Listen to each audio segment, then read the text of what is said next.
Ok, ¿me pueden avisar si se ve? Ahí me confirme, por favor. Sí se ve, sí se ve. Ya, perfecto. A ver, ya. Del primer tema que vamos a ver de nefro es insuficiencia renal aguda. Ok, bueno, vamos a ver. Vamos a hablar de injuria renal aguda y enfermedad renal crónica. ¿Ya? De lo primero que tienen que saber es que cuando uno habla de una insuficiencia renal, se refiere a una pérdida parcial o total de la capacidad que tiene el riñón para mantener la homeostasis. O sea, como ustedes saben, el riñón tiene funciones eh, muy específicas, tanto en el control del volumen de líquido no extracelular en todo el cuerpo. Su otra función es como filtro, ¿no? El riñón filtra los desechos y lo que necesita lo reabsorbe y lo que no lo elimina a través de la orina.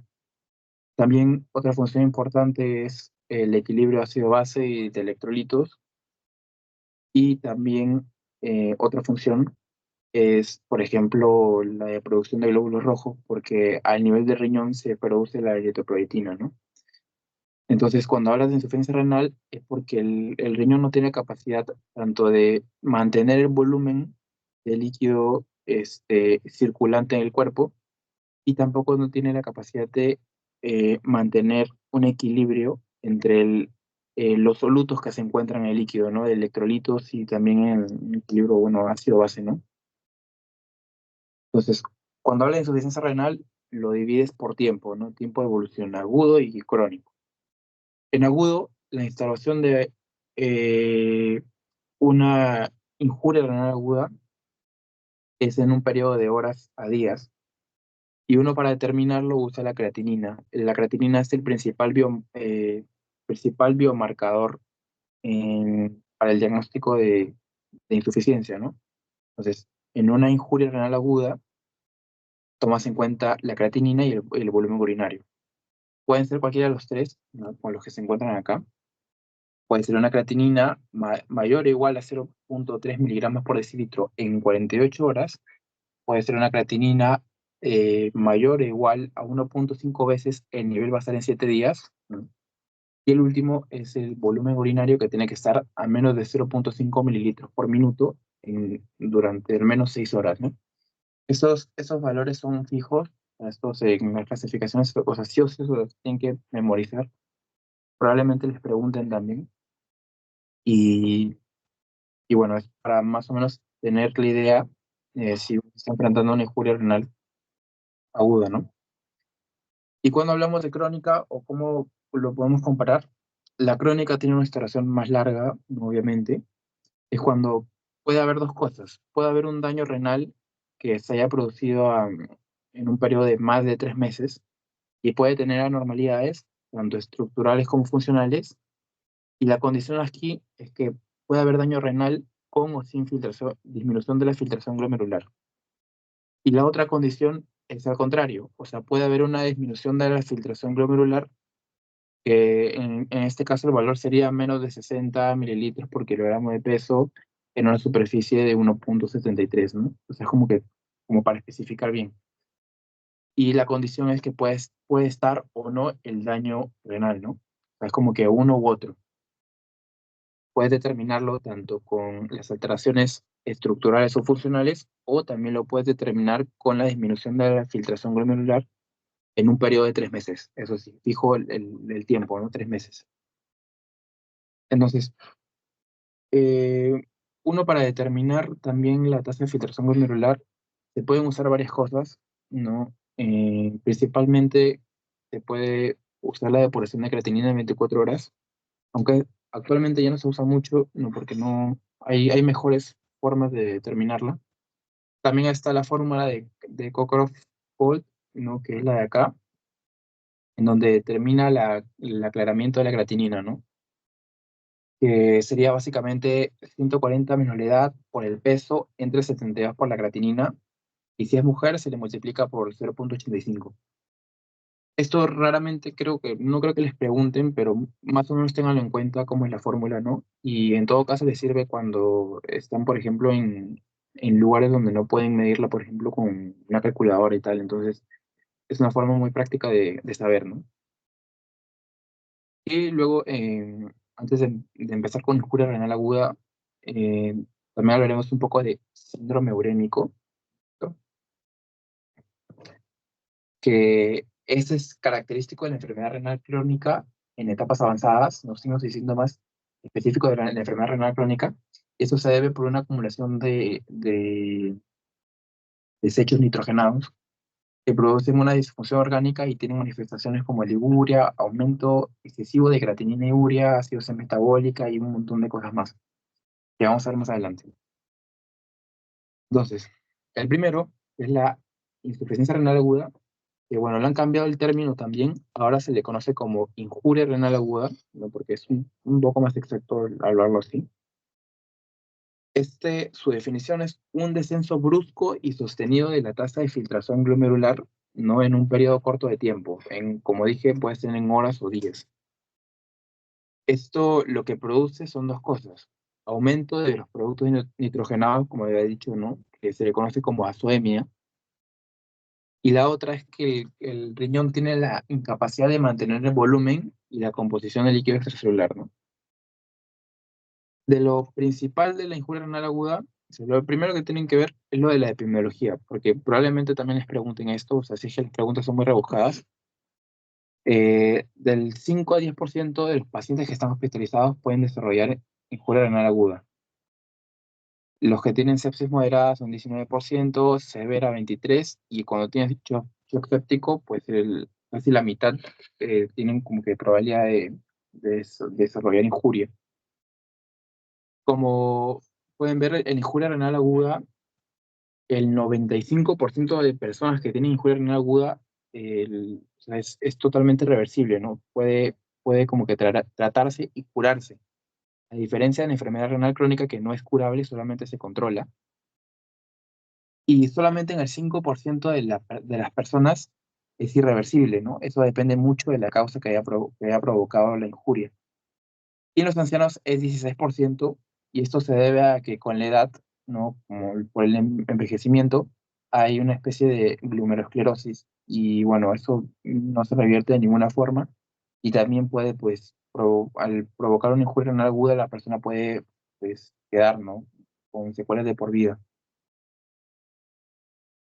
Otro dato importante es que cuando uno habla de factores de riesgo, el más importante es una enfermedad renal crónica que haya tenido antes, ¿no? O sea, es que una persona haya tenido por un largo periodo de tiempo una insuficiencia renal crónica, y por algún otro motivo esto se puede como que agravar, ¿no? Esto lo hace más propenso a tener un cuadro agudo, y por eso pues se le considera el factor de riesgo más importante, ¿no? Porque el riñón está propenso a lesionarse más rápido, ¿no? Y empeora aún más.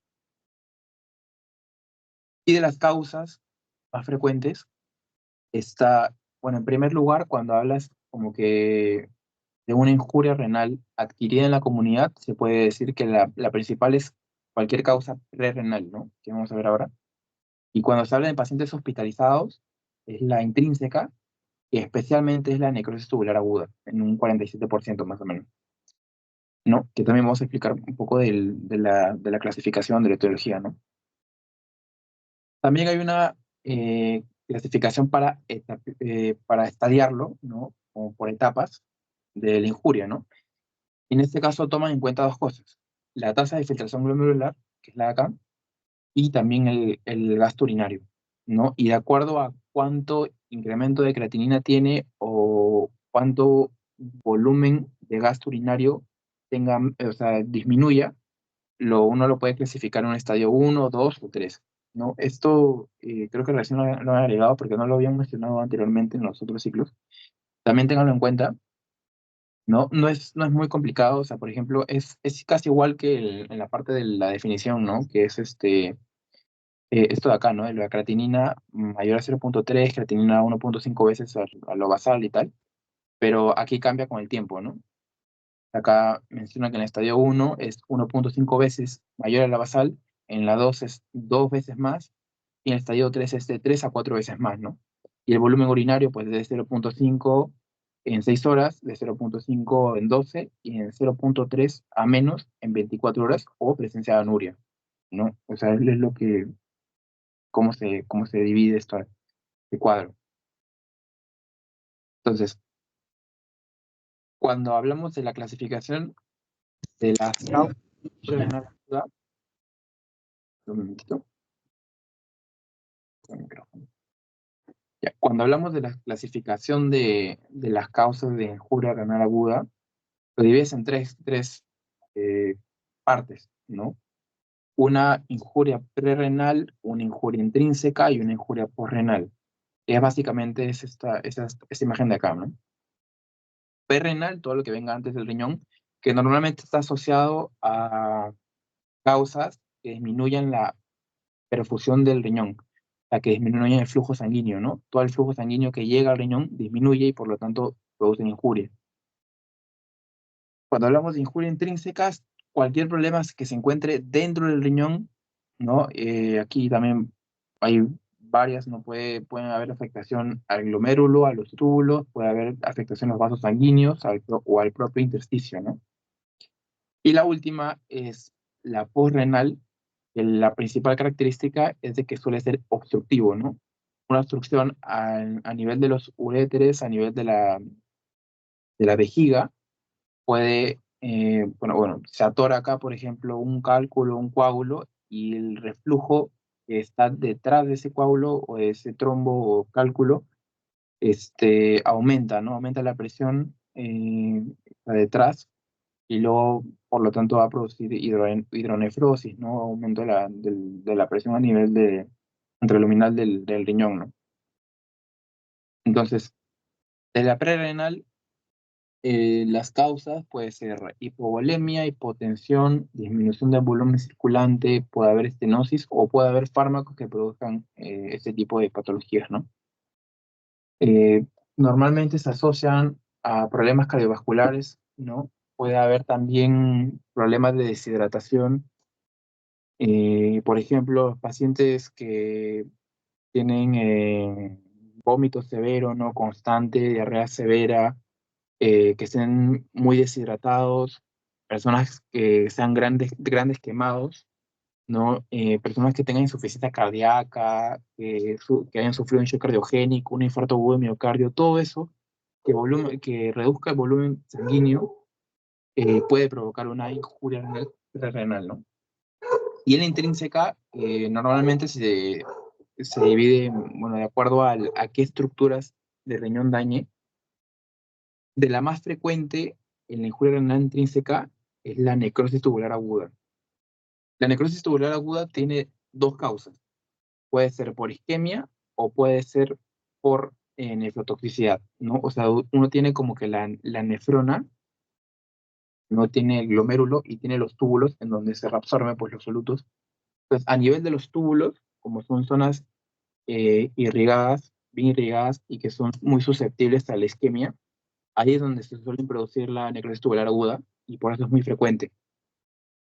Entonces, cuando uno habla de la necrosis tubular, de la isquemia puede ser la siguiente, ¿no? Por ejemplo, puede ser que la persona tenga un shock cardiogénico, una insuficiencia cardíaca y disminuye el flujo sanguíneo renal, ¿no? Entonces, ese flujo sanguíneo renal disminuye, entonces no va a llegar suficiente oxígeno a los vasos sanguíneos riñones, al tejido del riñón, y por lo tanto se va a producir isquemia y principalmente se va a producir a nivel de los túbulos porque son zonas bien irrigadas. Entonces, esa es la principal causa, ¿no? La isquemia. Y la otra son los nefrotóxicos. A la cabeza están los antibióticos, los AINES, los fármacos que se usan para la quimioterapia, ¿no? Y otros, ¿no? Como los antifúngicos, antivirales, ¿no? Etcétera, etcétera, ¿no? Entonces, uno es eso, ¿no? Los, los fármacos. Y lo otro también son las sustancias endógenas, ¿no? Las endógenas son las que el propio cuerpo como que envía desde el torrente sanguíneo hacia los riñones y produce injuria. ¿Qué sustancias, o sea, como que qué ejemplos podría poner ahí? Podría ser la propia hemoglobina, la bilirrubina, la mioglobina, por ejemplo, sustancias como el oxalato de calcio, el ácido úrico, todas esas son lesivas, es que se acumulan y no se llegan a filtrar. Por ejemplo, una persona puede tener una necrosis tubular aguda porque, por ejemplo, tiene una lesión a nivel de los músculos, se golpea o tiene un accidente de tránsito y esos músculos se rompen, ¿no? Se destruyen y eso se le conoce como rhabdomiólisis. Entonces, cuando se destruyen, se libera pues la mioglobina y la mioglobina va a viajar por todo el torrente sanguíneo y va a llegar al riñón. Entonces, va a llegar al riñón y como es en gran cantidad, se va a acumular, se va a acumular, se va a acumular. Eso va a producir una necrosis tubular. En este caso también cuando hay hemólisis, cuando hay demasiada destrucción de los glóbulos rojos, puede liberar mucha hemoglobina y la hemoglobina también se puede ir hasta el riñón y ahí puede producir también nefrotoxicidad, ¿no? O la bilirrubina también puede ser lo mismo, ¿no? Entonces, por eso la necrosis tubular aguda es muy frecuente y es la más importante cuando se habla de injuria renal intrínseca. Y bueno, la última, que es la postrenal, esta es la más sencilla porque son obstrucciones, ¿no? Por ejemplo, un paciente que tiene hiperplasia prostática benigna, que básicamente no puede orinar y toda la orina se acumula en la vejiga, en los uréteres, y lo que hace es que como el riñón sigue recibiendo pues por flujo de líquido, no lo va a poder eliminar y va a aumentar de tamaño más y más y más y más y más, ¿no? También puede ser por cáncer, algún tumor que también ocluya, ¿no? Cualquier vía que sea después del riñón. También puede ser por cálculos, ¿no? Y todo eso pues puede desembocar a una hidronefrosis, ¿no? Por un aumento del volumen del riñón por exceso de líquido. Entonces, hablando de la necrosis tubular aguda, bueno, ya he mencionado casi la mayoría, ¿no? Un detalle acá importante, lo que quiero que sepan, porque eh, es importante como que entender la fisiopatología, porque de ahí como que, si uno entiende eso, ya como que entiende todo lo que pasa y cómo puede diagnosticarlo y tratarlo, ¿no? Entonces, aquí en este dibujo, esta parte de acá, ese es el túbulo y estos son pues los capilares que lo rodean, ¿no? Entonces, ¿qué es lo que pasa? Es que cuando hay una necrosis tubular, estas células tubulares se desprenden y al desprenderse van a llegar a un punto en donde van a bloquear el túbulo, entonces ya no puede haber flujo. Al no haber flujo, eh, como que se va a filtrar, como que va a salir el líquido y se va como que extravasar, algo así, ¿no? Entonces, eso se le conoce como backleak, ¿no? Es como una filtración retrógrada de líquido producida por una obstrucción de las mismas células. Entonces, esa filtración lo que va a provocar es eh, más aumento de necrosis, ¿no? Va a haber zonas que se van a llenar de líquido y ya no se va a producir, no va a haber oxigenación y pues contribuye más y más y más a la necrosis, ¿no? Y un dato importante es que las zonas más susceptibles a la necrosis tubular aguda es el segmento C3 del túbulo proximal y la rama ascendente gruesa de Henle, ¿no? Estas porque tienen alta actividad metabólica, donde hay más intercambio de solutos y están muy bien irrigadas, por lo tanto son más susceptibles a la isquemia. Entonces, en la injuria renal aguda, de las manifestaciones clínicas, pues hay un montón. Eso depende mucho de la causa, pero se pueden resumir en estas cuatro, ¿no? Puede haber signos de depresión de volumen, puede haber signos de uremia, signos de sobrecarga de líquidos y signos de obstrucción, ¿no? Eso depende mucho si es que es prerenal, intrínseco o renal. Pero signos de depresión de volumen, no sé, muy poco flujo sanguíneo, pues una persona puede estar hipotensa, ¿no? Puede haber reducción de turgencia de la piel, se quedan las mucosas, puede haber palidez, ¿no? Etcétera. Cuando hay signos de uremia, Si la uremia es excesiva, puede haber anorexia, puede haber encefalopatía, ¿no? Sobre todo urémica. La uremia también puede provocar pericarditis o disfunción plaquetaria. Cuando hay sobrecarga de volumen, pasa todo lo contrario, ¿no? A lo de la depresión. Puede haber edema periférico, puede provocarse también, o sea, si es que hay un problema en el riñón, también va a afectar indirectamente al corazón, ¿no? Por la sobrecarga. Puede haber hipertensión arterial, puede haber insuficiencia cardíaca y puede haber presencia de disnea. Y cuando se habla de obstrucción, pues más que todo son problemas urinarios, ¿no? Puede haber vejiga extendida, micción incompleta, dolor a miccionar, disuria, poliaquiuria y tal, ¿no? Eso es lo principal, ¿no? Para el diagnóstico de injuria renal aguda, primero uno establece si es que es injuria renal aguda o crónica, ¿no? Como les dije, se determina mediante la creatinina, ¿no? Si la creatinina es mayor a 0,3 o 1,5 veces, o el volumen urinario es menos de 0,5, ¿no? Luego uno ya determinó, ya que es una injuria renal, ahora quiere saber de dónde viene, ¿no? Si es prerrenal, si es intrínseco o posrenal. Entonces, tú para determinarlo puedes hacer un sedimento urinario, también puedes sacar biopsia, pero no, o sea, eso puede ser cuando no es muy específico, no hay criterios también para poder sacarlo, pero lo importante es esto de acá, ¿no? Los valores urinarios, ¿no? El sodio urinario, la ureacreatinina, osmolaridad, excreción fraccionada de sodio y la de urea. Y con esto uno puede diferenciar dos cosas, si es que es una injuria perrenal y una necrosis tubular aguda o una injuria intrínseca, ¿no? Entonces, cómo uno, o sea, no es solamente memorizarlo, ¿no? Sino también cómo interpretarlo. Por ejemplo, cuando uno habla de injuria prerrenal para que se haga el daño, es porque el riñón no supo o bueno, ya no puede como que suplir esa hipoperfusión. Entonces, el riñón para como que tratar de controlar el problema lo que va a hacer es que va a activar el sistema renina-angiotensina-aldosterona, ¿no?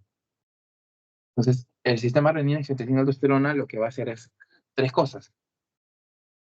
Primero, va a liberar angiotensina 2, también va a liberar aldosterona y la hormona antidiurética, ¿no? O sea, son tres cosas, son tres mecanismos que intervienen a nivel de renal y cuando no se controla, pues ahí es donde aumentan estos valores.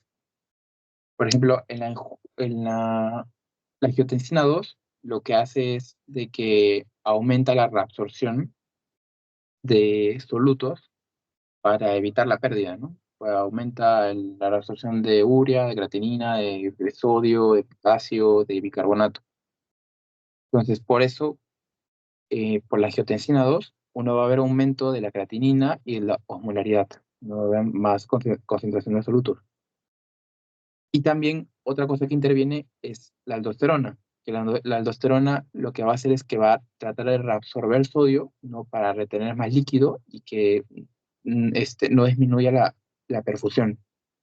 Entonces, uno al absorber el sodio, ¿qué es lo que va a pasar? Cuando uno orina va a tener sodio bajo. Entonces, por eso el sodio está disminuido en la renal, tanto el sodio urinario como la fracción de excreción de sodio, ¿no? Y bueno, en la necrosis tubular aguda pasa lo contrario, ¿no? Aquí el sodio está aumentado, acá la ureacreatinina está disminuida, la osmolaridad también está disminuida y la excreción fraccionada de sodio también está aumentada. Entonces, es como que una forma para que se lo aprendan, es que en injuria prerrenal todo está aumentado menos el sodio. Si les dicen sodio urinario menor a 20, es prerrenal. Si les dicen excreción fraccionada de sodio menor a 1, es prerrenal, ¿no? O sea, todo está aumentado menos el sodio, ¿no? Aquí, por ejemplo, la ureacreatinina, osmolaridad, bueno, la excreción fraccionada, eso también disminuye, ¿verdad? Porque al tratar de reabsorber todo, también la excreción, o sea, uno cuando orina no va a tener solutos, ¿no? La osmolaridad va a aumentar, ¿no? Y bueno, está lo otro que es la biopsia. La biopsia se toma cuando la causa de la injuria no está especificada, ¿no? Cuando hay, por ejemplo, sospecha de glomerulonefritis, para saber qué tipo de glomerulonefritis es. Cuando es un problema autoinmune, cuando hay vasculitis o cuando la necrosis tubular aguda no revierte después de 6 semanas. Porque lo que pasa aquí es de que la necrosis tubular aguda a veces se resuelve sola, ¿no? Hay un tiempo en el que aumenta, por ejemplo, o sea, bueno, disminuye la perfusión, por ejemplo. Luego una etapa en donde se produce el daño, se produce la necrosis. Luego hay una etapa de mantenimiento en donde se mantiene abajo, o sea, donde hay una tasa de filtración glomerular como que descendida, y luego se revierte, ¿no? O sea, mejora. Cuando no mejora, ahí es donde uno se toma la biopsia. Y bueno, para el tratamiento, eso, bueno, depende mucho de si es prerrenal, intrínseco renal y su causa, ¿no? En la prerrenal, como hablamos de una hipoperfusión, va a haber reposición hidrosalina, especialmente con suero fisiológico. En la intrínseca, pues, como dije, la necrosis tubular aguda, si está estabilizada, solamente se monitorea, o sea, no hay un tratamiento específico. Si hay nefrotóxicos, por ejemplo, de fármacos, se retira automáticamente el fármaco, o por ejemplo, si es que es algún problema de alguna sustancia endógena, se trata la causa principal. Y bueno, si es que, por ejemplo, tiene glomerulonefritis, vasculitis, cualquier enfermedad autoinmune, se trata con inmunosupresores o esteroides, ¿no? Principalmente. Y para la injuria renal postrenal, se hace una obstrucción precoz, ¿no? Dependiendo de la causa, si es que es un émbolo, si es un trombo o si es un cálculo. Y para mejorar los síntomas se coloca una sonda, ¿no? Puede ser una sonda Foley o una sonda doble J. Doble J se usa cuando hay, por ejemplo, una obstrucción a nivel supravesical. Y bueno, cuando una persona eh, no responde, por ejemplo, al tratamiento de la causa y necesita urgentemente suplir la función del riñón, se puede hacer diálisis, ¿no? Estas son las indicaciones de diálisis para injuria renal aguda. Puede ser acidosis, aunque bueno, está dividido en A y U. La principal es acidosis, presencia de electrolitos elevados, uno puede ser hipercalemia, hiperpotasemia, hipercalcemia, ¿sí? Hipernatremia. Puede ser, o cuando hay ingesta de tóxicos, también cuando hay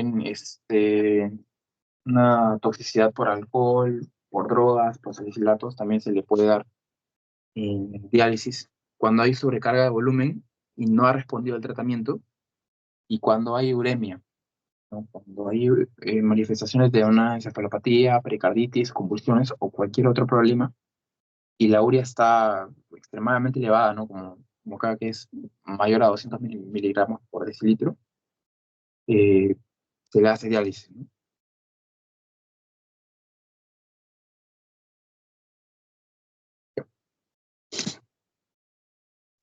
Bueno, ahora pasamos a insuficiencia renal crónica, ¿no? Según la Asociación de Enfermedad Renal, el, uno determina una insuficiencia renal crónica con las dos condiciones que les había mencionado anteriormente, ¿no? La primera es la presencia de daño renal mayor a 3 meses, con presencia de anormalidades. Pueden ser estructurales o funcionales, con o sin disminución de la filtración glomerular. Y la otra es una disminución de la filtración glomerular por al menos 3 meses, con o sin daño aparente. Y para que se le haga el diagnóstico de insuficiencia renal crónica, además también tiene que tener implicaciones en la salud. O sea, tiene que tener un problema de salud para que se le pueda determinar. Porque, bueno, puede haber algunos pacientes que pueden tener anormalidades estructurales, pero no tienen ninguna, eh, como ninguna afectación, no tienen ninguna consecuencia, ningún problema, ¿no?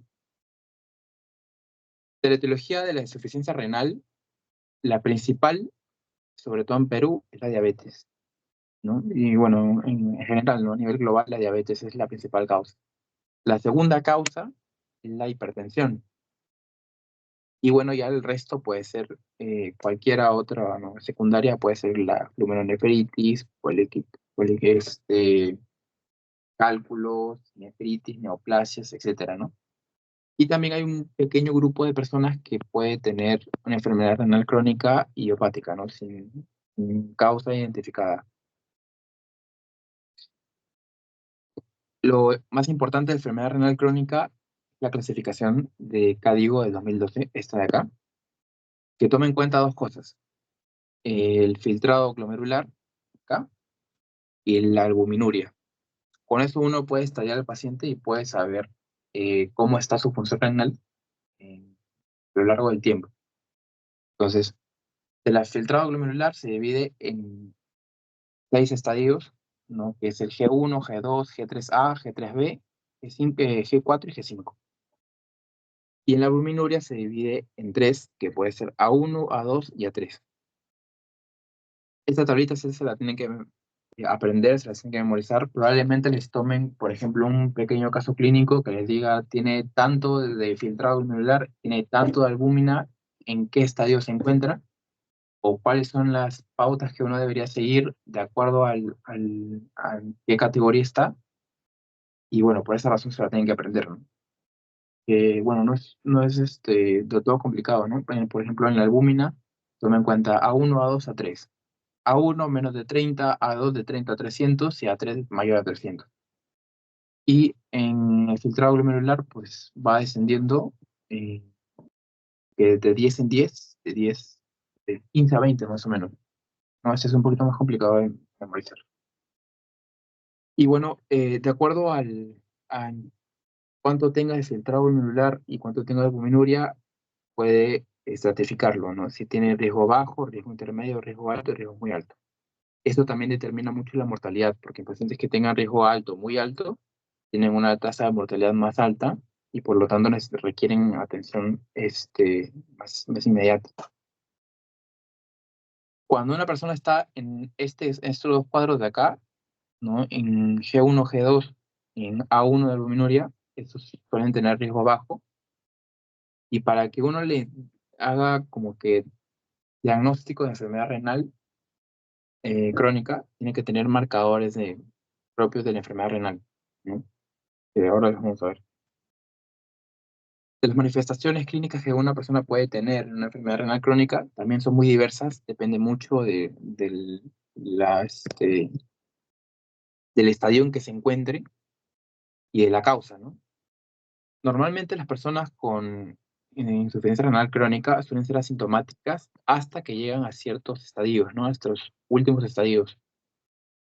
Cuando una persona llega a los últimos estadios, como ya les había dicho, les había comentado, puede tener síndrome urémico, ¿no? Puede tener acumulación de urea y eso le puede traer manifestaciones en todos lados.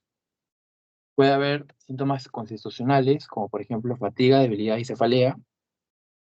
Puede haber manifestaciones tanto a nivel neurológico, cardiológico, gastrointestinal, hematológico y en la piel, ¿no? Dermatológico. Neurológico, principalmente está la encefalopatía urémica, que se puede manifestar con convulsiones, somnolencia o coma. También puede haber presencia de astrixis.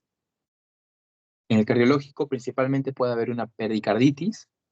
Y en gastrointestinal puede haber pérdida de apetito, náuseas y vómitos. En dermatológico, en la piel, normalmente produce prurito.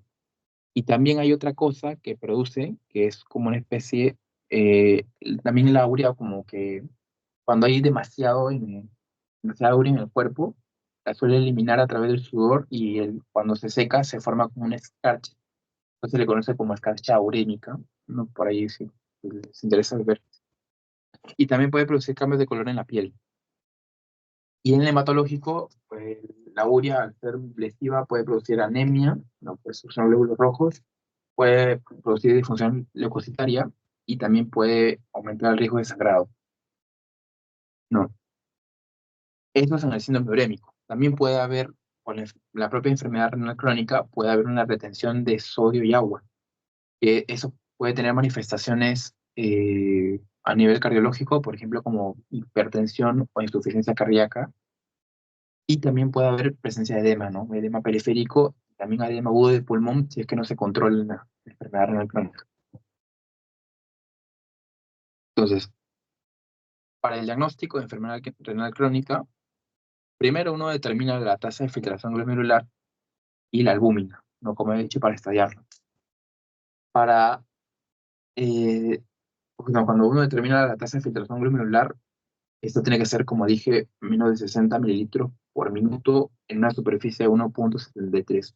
Para mínimo debe estar en un estadio 3G3A, ¿no? Y el daño debe ser mayor a 3 meses. También debe haber presencia de marcadores de daño renal, también considerando, bueno, los 3 meses, ¿no? Eso sí es fijo, tienen que establecer ese tiempo para que sea crónico.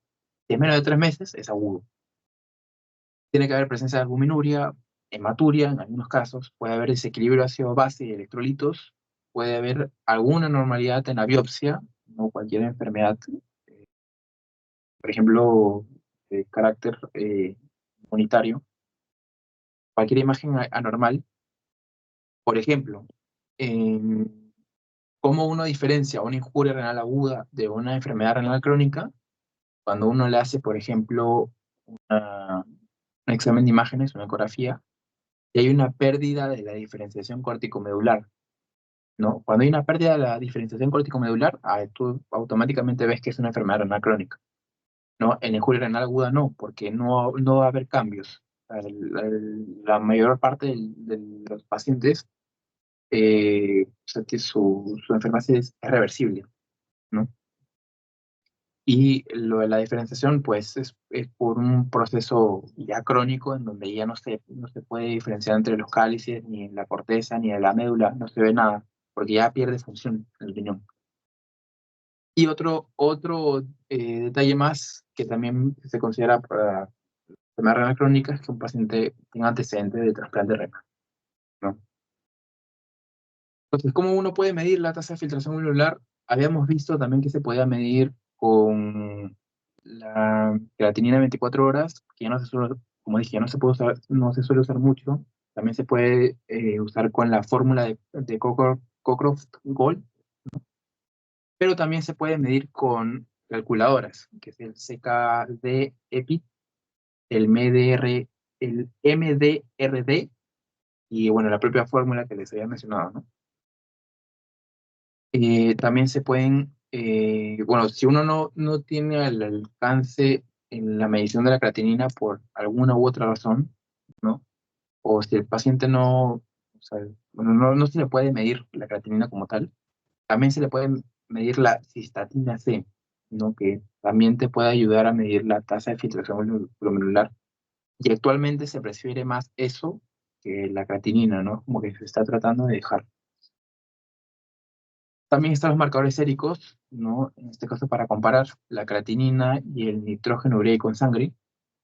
Y también se pueden hacer otros estudios de orina, como es el caso de la relación albúmina-creatinina, para determinar la albuminuria, las proteínas, o sea, la relación proteína-creatinina para determinar la proteinuria, y bueno, otras, ¿no? Como la microscopía de orina, tira reactiva para ver las causas adyacentes, ¿no? También se puede hacer una ecografía renal para observar.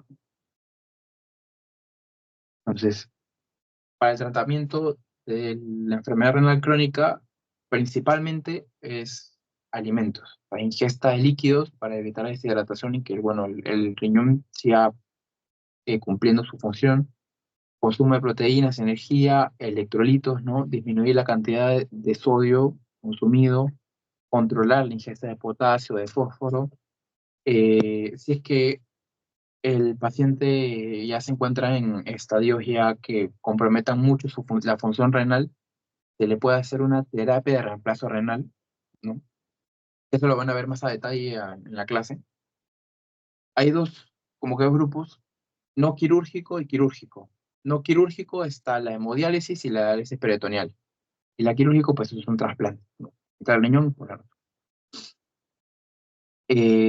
Como dije, la enfermedad renal crónica no es curable, o sea, bueno, en todo caso, si es que se hace un trasplante, pues sí, ¿no? Pero en este caso, si es que, o sea, no se puede curar, o sea, con tratamiento, eh, tratando la causa yaciente y tal, ¿no? Porque es una enfermedad de larga data, entonces solamente se puede controlar.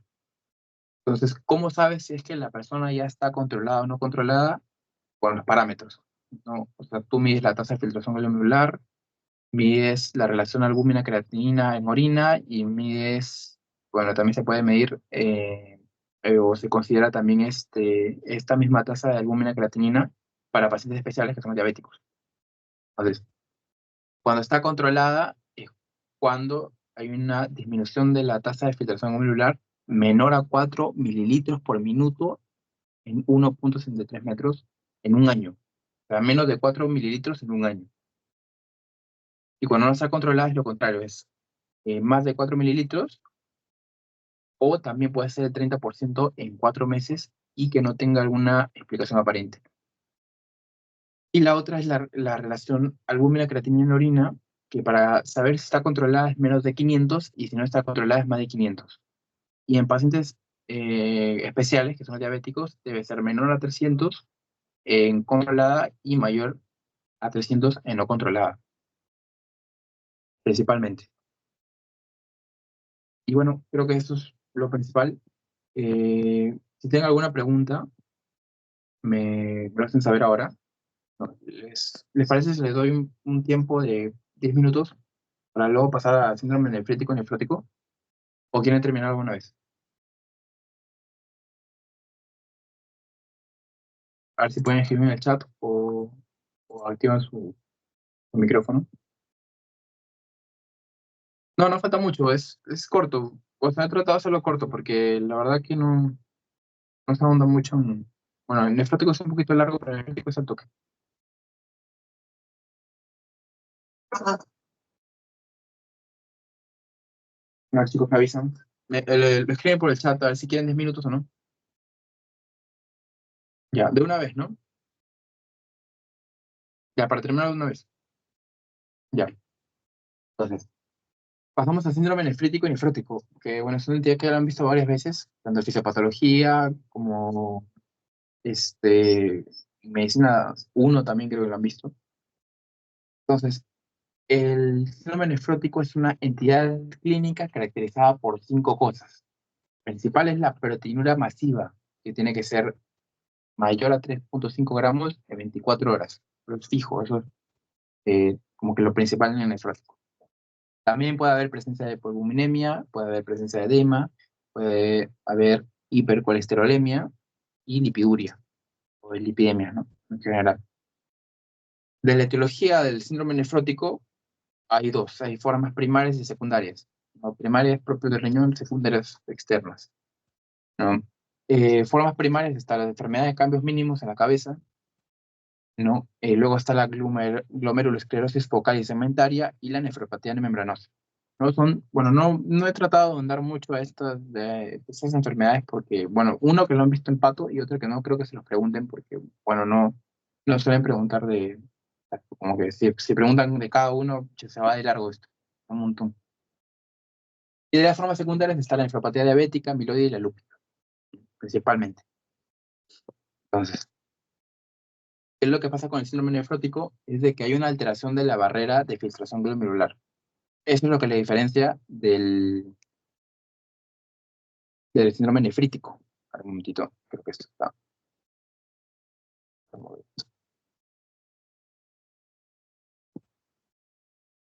Eh, ya.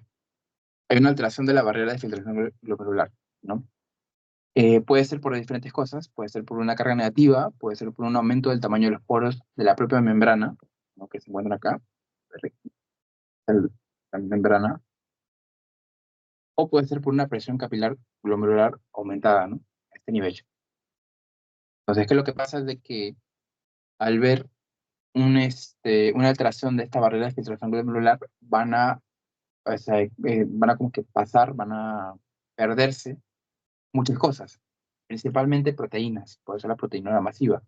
¿Cuál se pierde más? La albúmina, ¿no? Va a haber hipoalbuminemia, y eso va a causar en muchas ocasiones que, o sea, no solamente tenga efectos a nivel del riñón, sino también del hígado. El hígado va a tratar de compensar y va también, por ejemplo, provocar hipercolesterolemia, ¿no? Para tratar de compensar la pérdida de albúmina.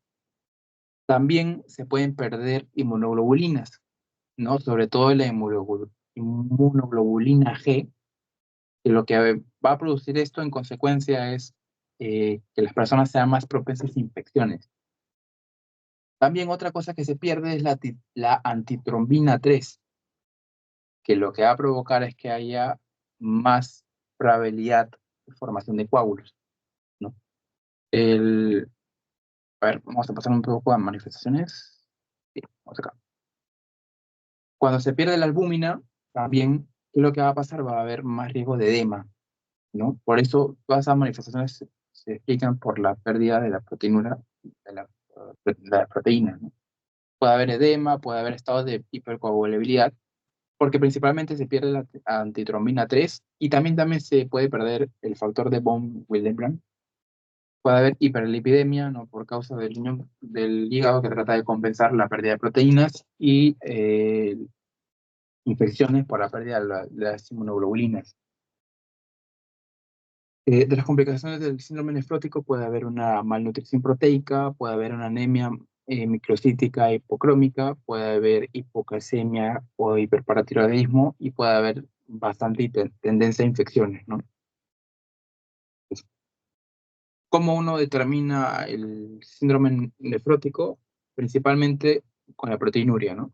O si uno tiene una proteinura masiva, o sea, por ejemplo, proteínas más de 3 cruces o bueno, ya más de 3,5 gramos en 24 horas, automáticamente es nefrótico. No, o sea, eso no se duda. También se puede determinar la relación de proteína-albúmina, ¿no? Pero es menos específica, o sea, más se escoge la proteína en 24 horas. Se puede hacer un análisis microscópico del segmento urinario, en donde va a haber cilindros grasos por el tema de las dislipidemias, y puede haber células epiteliales tubulares, ¿no? Por la pérdida de la membrana basal glomerular que desprenden, y entonces puede haber esas células en el sedimento urinario. Eh, También se puede sacar una biopsia para el manejo de la etiología, ¿no? En este caso no he ahondado mucho en eso, y otros estudios adicionales, como es el caso del hemograma, la creatinina y el nitrógeno ureico en sangre, bueno, a nivel sérico, proteína sérica para comparar factores de coagulación, ¿no? Para ver si es que hay riesgo de coágulos y perfil lipídico, ¿no? Y el tratamiento del síndrome nefrótico es básicamente manejar las complicaciones, ¿no? Y manejar las enfermedades, o sea, un tratamiento para cada enfermedad. De las complicaciones está el edema, se maneja con la restricción del sodio, restricción de líquidos y terapia diurética. Para la proteinuria se usan inhibidores del sistema renina-angiotensina-aldosterona, pueden ser IECAS o ARA2.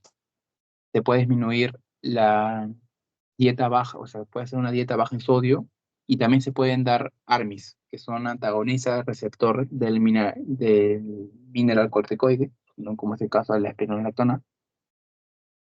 Para las dislipidemias se pueden usar estatinas, y para los trastornos de coagulación se puede dar heparina, puede ser fraccionada o de bajo peso molecular, también se puede dar warfarina, ¿no? Y bueno, para cada enfermedad bueno, eso depende mucho, pero principalmente son inmunosupresores corticoides, ¿no? Tanto para nefropatía membranosa, focal medicamentaria, de campos mínimos, y bueno, para diabética, pues el tratamiento diabético para la diabetes habitual, ¿no? Habitualmente. Y luego está la otra contraparte, que es el síndrome nefrítico, que la diferencia de esta es que es una inflamación del glomérulo, ¿no? Es un proceso inflamatorio. ¿Cuáles son las características del nefrítico? Principalmente la hematuria, ¿no? Hay hematuria, puede ser macroscópica, microscópica, principalmente es microscópica porque estamos hablando a nivel del glomérulo, Otra característica son los cilindros hemáticos en orina, ¿no? Que cuando uno hace el examen puede ver los cilindros hemáticos, puede ver acantocitos o hematitis dimórficos, puede ver glóbulos rojos deformes, ¿no? Porque cuando se filtra en la membrana basal, lo que pasa es que como son muy grandes, al pasar como que van a deformarse, y por eso en el sedimento urinal lo va a ver así, ¿no? También puede haber proteinuria, pero no es en rango nefrótico, o sea, menos de 3,5 gramos. Puede haber presencia de hipertensión, puede haber edema y oliguria, ¿no? Y en la etiología se divide en dos también, glomerulopatías primarias y secundarias.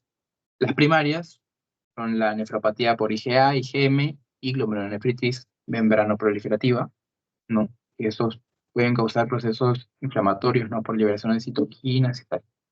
Eso, bueno, deben haberlo visto en pato. Y luego están las glomerulopatías secundarias, que puede ser nefritis lúpica, que también puede provocar nefrítico y nefrótico, glomerulonefritis postestreptocócica, ¿no? Como a ver si recuerdan la clase de fiebre reumática del estreptococo beta hemolítico del grupo A, también puede provocar esto, glomerulonefritis postestreptocócica. Y también, bueno, otra glomerulopatía secundaria está la vasculitis, ¿no? Eso lo vamos a ver un poco más a detalle en reuma. Y bueno, ya para terminar, para hacerlo rápido, ¿cómo determinas el síndrome nefrótico? Análisis de orina, análisis de sangre y biopsia para determinar la causa, ¿no? Si el diagnóstico es inespecífico. El análisis de orina, como le había mencionado, hay presencia de hematuria microscópica, hay acantocitos,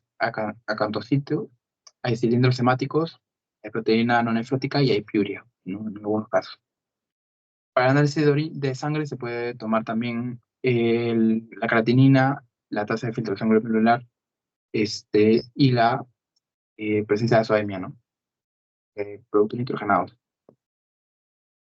Y en este cuadro se resume muy bien la diferencia entre uno y otro, ¿no? En el nefrítico es una inflamación glomerular, y en el nefrótico es un aumento de la permeabilidad glomerular, ¿no? Por una alteración de la barrera de filtración. No, en cuanto a la fisiopatología, como les dije, hay una inflamación glomerular, disminuye la tasa de filtración, se reabsorbe y se retiene más sodio y agua, y produce oliguria, ¿no? Esa oliguria puede producir una expansión del volumen plasmático, aumenta el gasto cardíaco y puede producir hipertensión. Por eso se explica ahí la hipertensión y los edemas. Y la fisiopatología del síndrome nefrótico, pues hay un daño glomerular, hay una alteración de la barrera de filtración glomerular, hay presencia de proteinuria masiva, disminuye la albúmina, disminuye la presión oncótica, eh, por lo tanto va a disminuir el volumen plasmático y como bueno, el cuerpo va a tratar de compensarlo, va a tratar de absorber sodio y agua y va a producir edema, ¿no? Todo por la pérdida de la albúmina, como les dije, que es la principal proteína que se pierde. Y bueno, las principales causas en niños, en síndrome nefrítico es glomerulonefritis aguda o estreptocócica, como les dije, del tema de fiebre reumática, ¿no? El estreptococo beta hemolítico. Y en adultos es la glomerulonefritis, la nefropatía por IgA, ¿no? Que se conoce como enfermedad de Berger. Y en nefrótico, la principal causa en niños es enfermedad de cambios mínimos, y en adultos son la glomerulopatía membranosa y la glomerulosclerosis focal y segmentaria, ¿no? Y la segunda sería pues la nefropatía diabética. Y bueno, eso es lo único que les he preparado de nefrítico y nefrótico. Bueno, chicos, esto será todo. ¿Tienen alguna duda? A ver, para, para tratar de responderlas en el momento, y si no, pues lo buscamos. A ver, voy a dejar de compartir un poquito.